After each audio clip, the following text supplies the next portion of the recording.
Yeah, yeah, gotcha. Ooh, pulling double duty there. Safety and cameraman.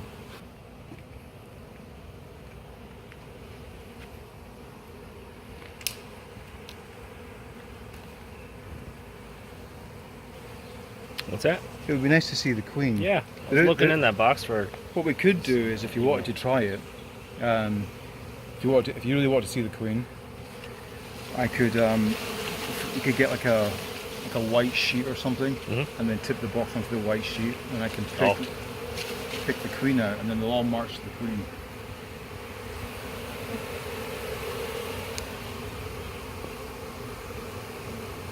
Let's see. Oh, they quickly regrouped up there.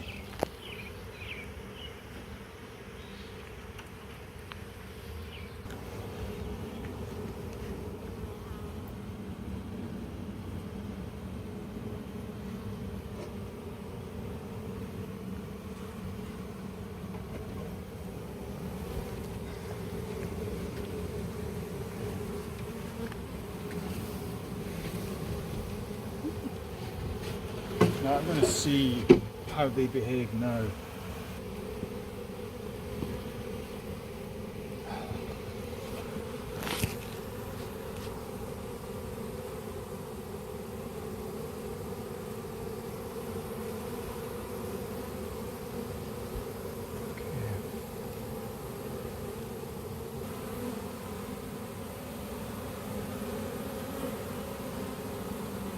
There she is.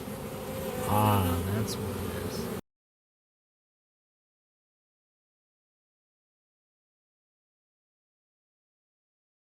Beautiful picture, look at that.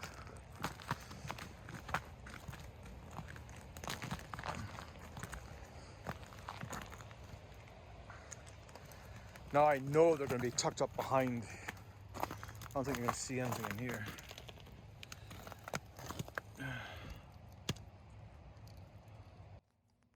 While we were busy and all looking at this ice-covered log, the mice were all nice and cozy inside the log. Unfortunately, the base didn't have any cover, so the mice were able to enter the log from underneath, and they devoured the comb and chased the bees away.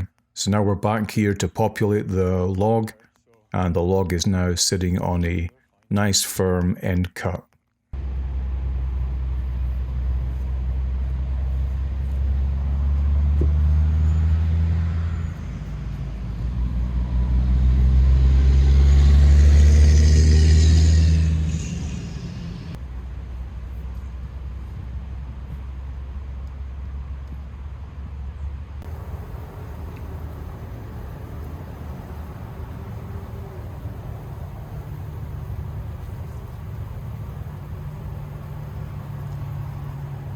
Yesterday was such a great day, you know. I installed bees in that big log and met a lovely family. They go to Ireland quite a bit, and then a few hours later talked to a guy down in Sisters, Oregon. He's got 4,000 acres.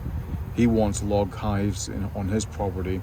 He said, you know, he's in his 80s, and said, you know, the bees are not as common as they used to be when he was a kid. In fact, he said there's hardly any bees in his area. And then last night I'm doing another swarm, and I met a guy from Myanmar, and he pitched in and helped in identifying the queen, or finding the queen, sorry. Just you know, you meet some just great people in this process of creating swarm habitat.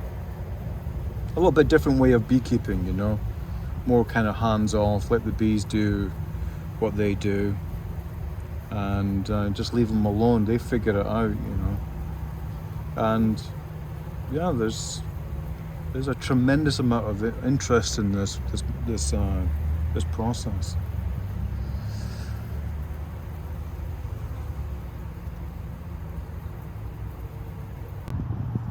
Just wanted to show you what it looks like inside these logs after you've left the bees alone. See all that propolis? The whole interior, all the way down. Completely. And this was a natural hive. I didn't carve this out. So this diameter is only about, I don't know, 8 inches. But look at that. When they lay that propolis down, there's no spores developing inside the nest. And that's what's really important about keeping the propolis in your nests or your hives.